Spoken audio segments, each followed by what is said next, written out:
Conventional agriculture is causing a myriad of environmental problems, climate change being one of the biggest ones. We didn't do much at all about climate change. So now we're seeing exactly what scientists told us we would see. Conventional production of crops is also a leading cause of tropical deforestation, siltation of coral reefs. It's causing dead zones in the oceans. On the flip side, farming using an ecological approach can create wildlife habitat. It can restore ecosystems. What's important to realize is that people who are doing interesting, sustainable agriculture are absolutely on the cutting edge. People often think that hunger, environmental degradation, climate change are separate issues, but these issues are all intrinsically connected. And the solutions to these problems also need to be connected.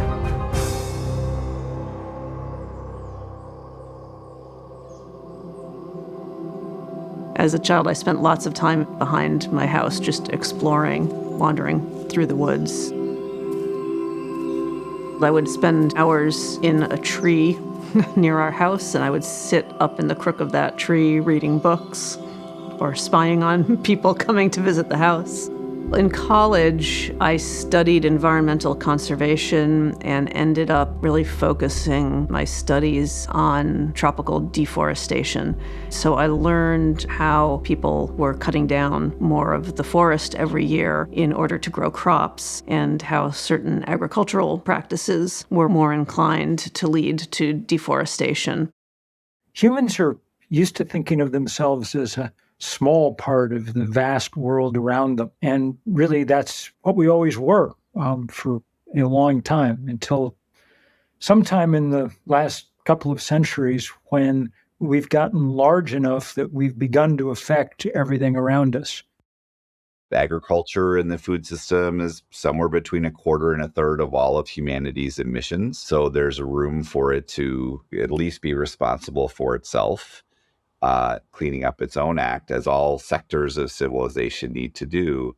But also, unlike, let's say, transportation or electricity generation, there is room not only to reduce emissions, but to actually sequester carbon. So I think actually it can play a disproportionately large role. So the biggest role of the climate disaster is the same system that is driving peasants off the land, that is causing a chronic disease epidemic. So no matter what problem you look at, it's the industrial food system that's driving the problems.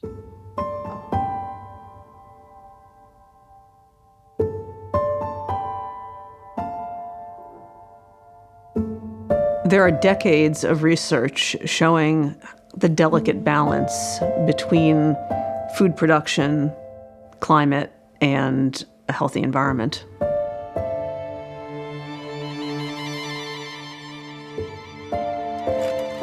During the last few months of my Peace Corps service, I worked on agroforestry and sustainable agriculture projects. I came to really understand that the farmers in Central America really wanted to shift to sustainable farming practices that would protect and improve the environment while also producing more for their families and their communities. So when I left the Peace Corps, I really wanted to get a job where I could dedicate myself to helping them get the technical assistance they wanted to transition to sustainable farming practices. And when I got home from Peace Corps, I was shocked to find that there was no such organization in existence. And eventually that led me into founding Sustainable Harvest International in 1997.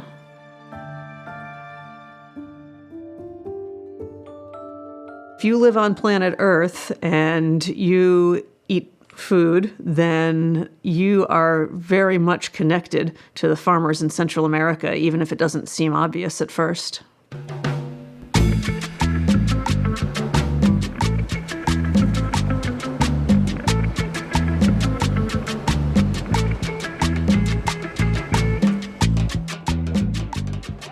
I come to Central America every year, but never cease to be amazed at how willing the people are to make changes so that there is a healthier environment where they live and a healthier environment for all of us.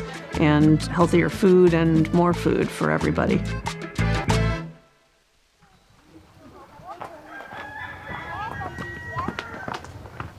Hola, Harrison. Mucho gusto. Young people all over the world are much more aware of climate change than I was growing up, and it makes sense because they're the ones who are going to be living the longest with the consequences of it. But they're also the ones that have the opportunity to turn things around. Me llamo Gerson Domínguez Sánchez, tengo 24 años, vivo acá en Colonia Pinares, La Trinidad. Harrison's been working for 3 years now, transitioning to sustainable farming practices and organic gardening, working alongside his wife and their 3-year-old son, Dylan. En el año 2021, yo conocí la institución de cosecha sostenible, entonces desde allí, desde esa fecha, estamos trabajando. Desde todas las técnicas que nos han enseñado, me ha gustado la técnica en poder sembrar. La hemos aplicado en el café, en el plátano, y si hablamos también de las siembras de verdura, también excelente. Por la parte de abono, son orgánicos, ¿verdad? Y en la parte ya fumigaciones, también orgánicas, y ellos nos han enseñado esas técnicas, aún de las mismas plantas que tenemos a nuestro alrededor, de allí sacamos los insumos para fumigación.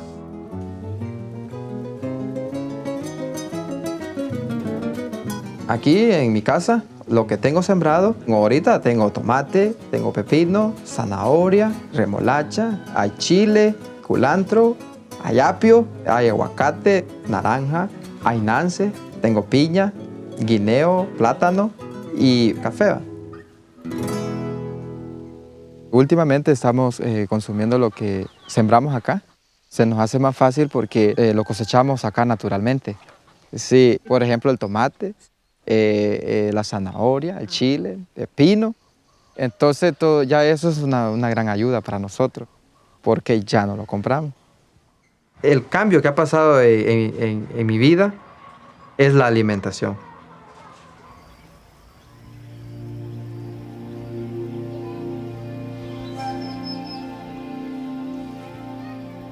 It's so easy to go in the shop to get some food. Imagine from one day to another going in the shop and find no food. That's exactly what will happen if we are not taking care of our soil.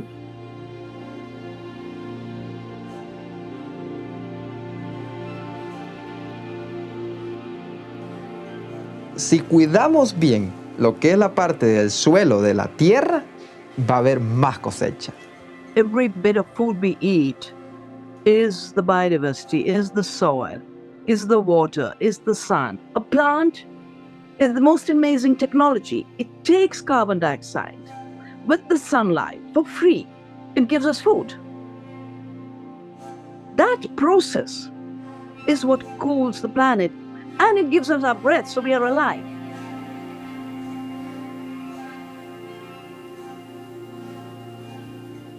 Me encanta trabajar la tierra, pero me dieron muchas ganas de irme de mi país. Sí. Sí, bastante, y yo tengo hermanos allá, en el extranjero, pero... ¿Y por qué quiso salir? Bueno, lo Se más... ve muy bonito aquí. Sí, pero a veces ponemos como obstáculo, ¿verdad? Las cuestiones de las finanzas, dinero. Sí. Más difícil conseguirlo, Sí, ¿verdad? sí. Ya hay más oportunidades, que puede haber Sí. más dinero. Sí. Pero yo creo de que si trabajamos acá duramente, Sí. yo creo que se puede lograr cualquier cosa. There's nothing as gratifying to me as to read about or to visit farmers who've figured out how to break away from the paradigm that they've been endlessly instructed by the chemical companies to follow, and instead are building remarkable farms that provide protein and carbohydrates and fats, that provide beauty, that provide cover to soil, that provide more carbon in the soil.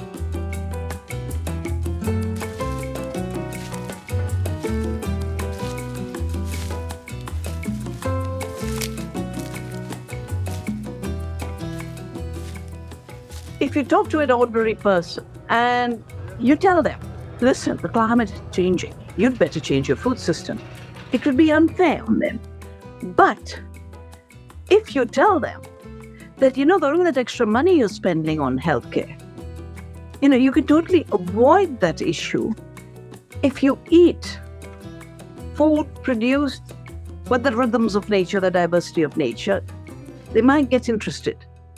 What is good for the soil is good for your health. And then you take that and say, you can be part of the solution, growing a bit of your own food. If you're a farmer, not give up the right ways of farming. But even if you're not a farmer, find ways to relate to real farmers to get real food. Yeah, I think it's important to know that everybody contributes to the change. It's not only up to the farmers to introduce better farming practices, but it's also the general public, when they make their choices in the supermarket, that they actually think hard about, what was the environmental cost of that cheap tomato.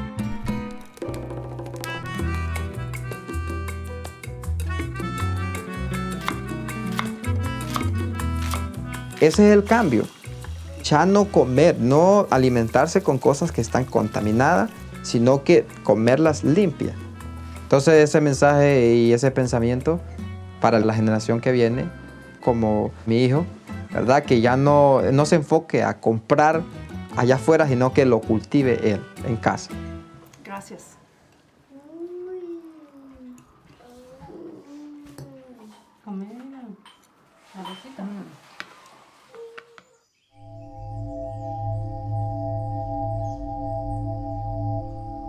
I've always loved the environment, but until I was in Central America, I wasn't able to connect the dots between our food system and our environment.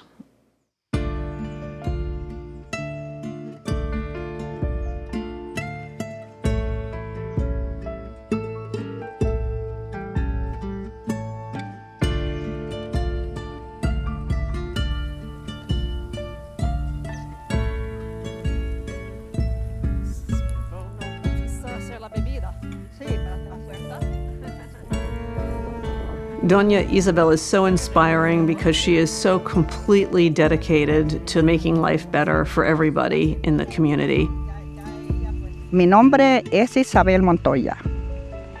Tengo 70 años y me siento con fuerza de trabajar, de luchar por el bienestar de mi comunidad. She heard about a program where people were learning about agroecology practices that allowed them to produce more on their land. And so she walked hours to find the people that were providing that technical assistance and ask them to come and share the technical assistance in her community as well. Y cuando llegamos, mucha gente dijeron, ¿qué andan haciendo estas señoras acá? ¿Qué andan buscando? Nosotros les dijimos, los motiva lo que están haciendo y vamos a buscar para poder hacer un grupo en nuestra comunidad. Hoy nos sentimos agradecidos porque tenemos un técnico que nos ha venido a abrir la mente porque estábamos tristes, porque no hallábamos qué hacer. Pero de repente y ahora pues ya podemos conocer cómo poder tratar las plantas, cómo poder tratar el ambiente. Sí. Y eso nos da mucha alegría. ¿Y ha visto cambios en la tierra, en las plantas, en la producción? En las tierras he visto cambio. Sí. Y he visto cambio en las plantaciones, que con los medicamentos que preparamos naturales, Sí. El bocachi, hemos visto que las plantas han revivido. Tenemos ya cítricos. Tenemos ya un vivero comunitario, tenemos invernadero, tenemos donde producir el abono, donde hacer foliares, donde hacer el bocachi. Ya tenemos un equipo que ya lo conseguimos y eso me alegra.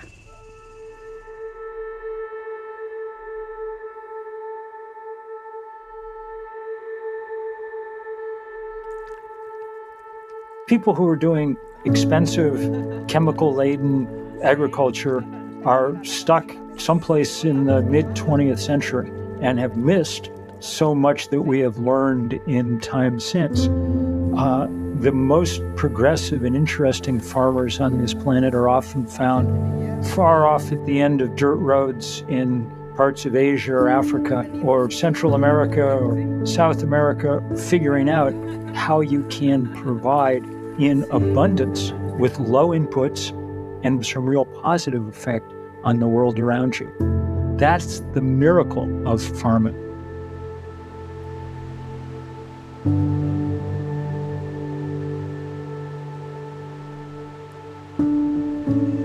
Mire, esta tierra era una tierra como desierto, como un desierto.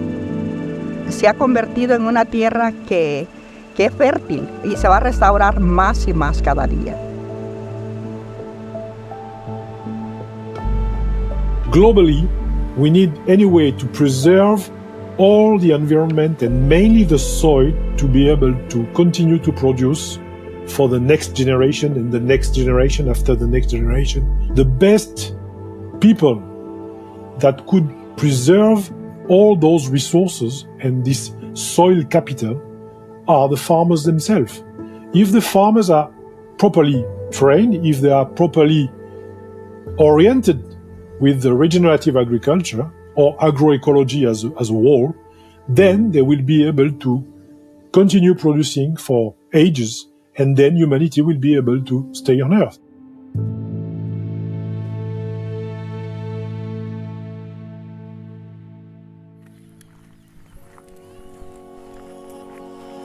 Everyone is welcome at the farmer field school that they've created. Everyone comes together. They all contribute to the work of creating the natural fertilizers, the different types of compost, the natural pesticides that they make from plants, the tree seedlings, the vegetable seedlings. They all come together to create that and then to share it so that it's spread out amongst all the families on all of the farms in the community. No hemos tenido ninguna autoridad que nos haya ayudado, ninguna autoridad. Pero nosotros hemos hecho autoridad en nuestra comunidad por el bienestar de nosotros mismos, sembrando más árboles y protegiendo las fuentes de agua y cuidando el medio ambiente.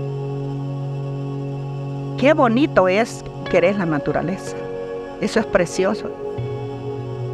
Dice que el que siembra buena cosecha, buen fruto lo espera.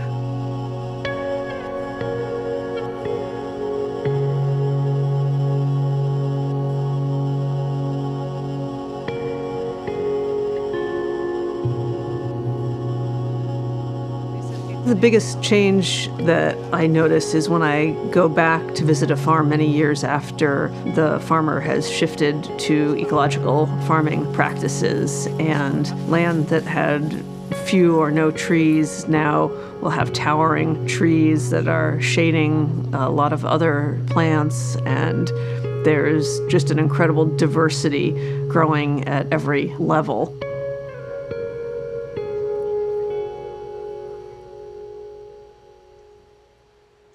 Restoring degraded land is sort of synonymous with bringing back its carbon. So you're sequestering carbon while you're improving the ability of the land to produce food at the same time. If all 500 million smallholder farmers around the world, the farmers just growing on a few acres, if they all used these ecological farming practices, they could get us 54% of the way to the United Nations goals for net greenhouse gas reductions.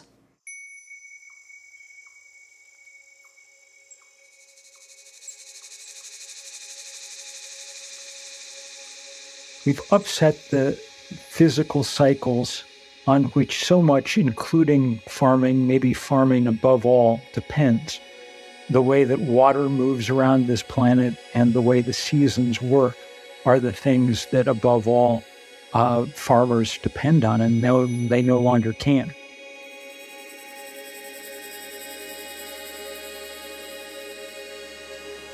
Mi nombre es María Rodríguez. Tengo 52 años y vivo en mi comunidad A3. Siempre me gustó la tierra. Mi papá era agricultor y yo crecí viéndolo a él como sembraba arroz, yuca, maíz, todo. Prácticamente no comprábamos nada. Normally people get lulled into thinking, oh, climate change means Sweden will have warm oceans. No, climate change means you won't know whether you have winter or summer. You won't know whether you're going to have dryness or floods. You won't know what tomorrow will be like. The earth created the climate, and that system is being disrupted. Cuando era niña, recuerdo cuando vivía con mi papá, el clima sí era diferente, era marcado tanto el verano como el invierno. Sí. Mi papá podía decir, viene el invierno o va a comenzar el verano. Sí. No así ahora, que vemos que a veces el verano se extiende hasta los meses que ya debería ser invierno. Igual a veces el invierno se pasa para el verano. No están tan marcados como antes. Sí ha habido cambios. We experience the change in climate every day in our life. Temperature, precipitation, storms. The farmers are experiencing also drought and excess of water. And with soil rich in carbon, you can use the soil as a sponge to get the water in instead of floating and going in the river and the sea. And this water will be useful for the plant.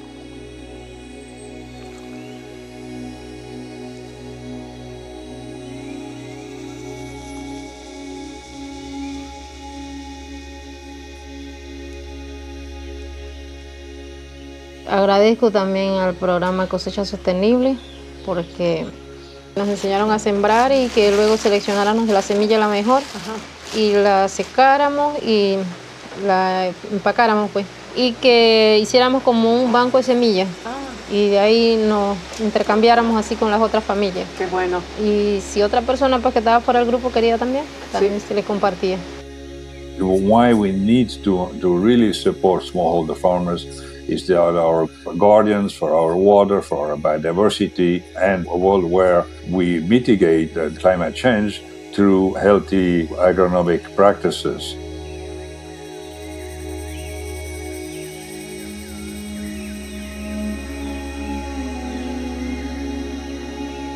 Stories about climate change are often about the difficult transitions that people have to make, but there are very easy transitions that farmers in Central America want to make because it allows them to feed their families better, it allows them to produce more on their farms, and it just so happens that it also plays a big role in stabilizing the climate. Most of the practices that sequester the highest amount of carbon per acre or per hectare are currently limited to the tropics and mostly practiced by smallholders. This sort of a very, very dense tree-based agroforestry systems are mostly practiced by smallholders. So they did the least to cause the problem, they're most vulnerable to it, and they're doing the most about it. No hay terreno malo. Todos los terrenos, si tú lo vas mejorando, lo vas trabajando, ellos van mejorando y te van a producir.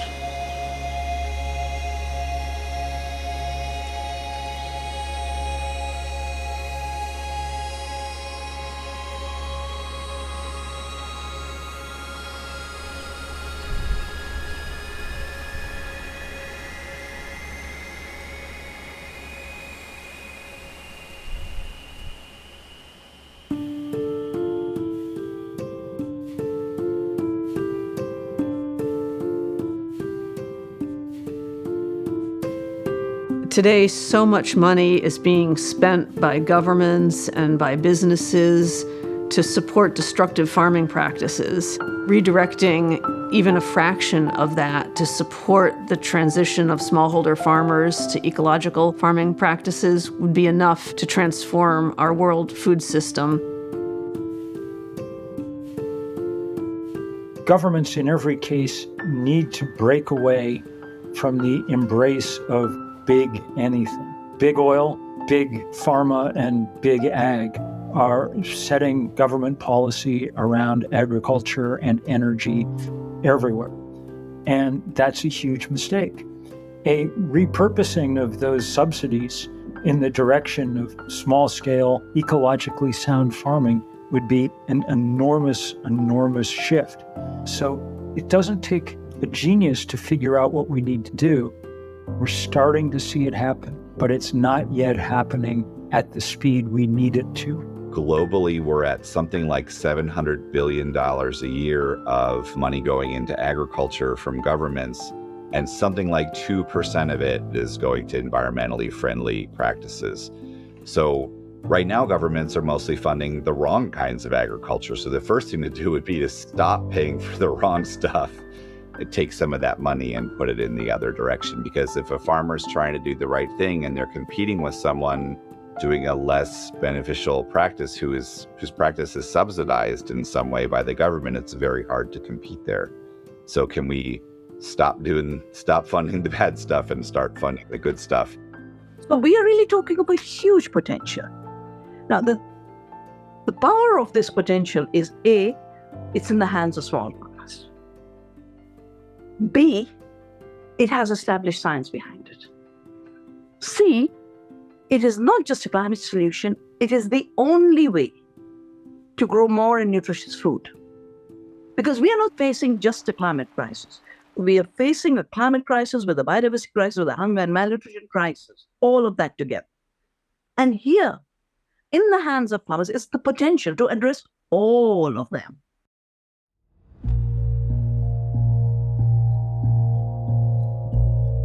When I was a child, my father had a term when he really liked somebody, he would say, sweet as a carrot. Oh, that's and great. I always thought that was strange because when I was growing up in the 70s, the carrots from the supermarket, They were not sweet. Yes. And I thought, Yeah. what does this mean? And then later, I think it might have actually been here, I had a carrot and it was really sweet. I said, oh. When my father grew up in the 30s, he was eating carrots that were sweet. Parents in the local towns have told us that their kids ask them to go buy our carrots. Yes. They call them candy carrots. Yes. And it isn't anything special. We just try and make sure the soil is perfectly ready for a carrot crop. Right. And we've dealt with the weeds beforehand. Yep. And if you do things right, the food is the way it should be, the way That's it's right. always been. Yeah. When I've been in Central America, those farms are all being run the way we run this place because we're not based on modern technology. We're based on making the soil fertile and putting the crops in and looking after everything there. And that can be done anywhere.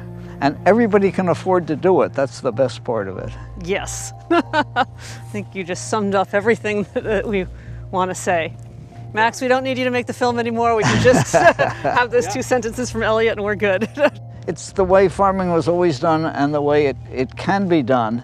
It's just the world has gotten into thinking that if you're modern, you have to buy your inputs. Right. And we don't buy any inputs. Right. We grow the fertility right here.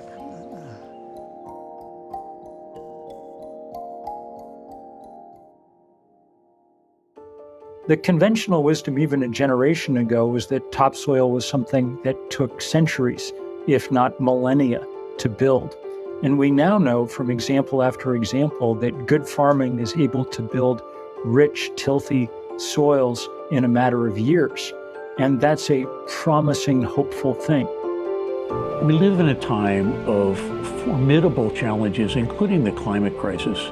Yet these are also times of great opportunity, where these challenges can inspire us to harness new knowledge and human ingenuity to create a better world. One opportunity that stands out in terms of scale and impact is the prospect of expanding the use of proven agroecology practices to feed the world, to improve prosperity, to reduce deforestation, to enhance biodiversity, and to sequester vast amounts of atmospheric warming gases such as carbon dioxide.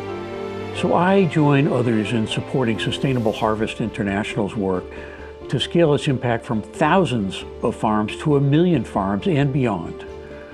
The reallocation of even a small fraction of public agricultural support and philanthropic funding to these practices could have a game-changing impact on several 100 million small farms. When I think about future generations and what sort of planet they're going to have, and I see how much harm is being done. I really worry, but then I look at the farms in Central America and see the farmers that are literally and figuratively planting the seeds, that are growing trees, that are growing healthy soils, that are growing a healthy planet. It makes me want to give everything I can to them to continue that transformation so that my child and everybody's children will have a planet that will maintain human society. Food security, human dignity, and environmental sustainability shouldn't be seen as a privilege or something extra. They should be seen as the basis from which we build our society.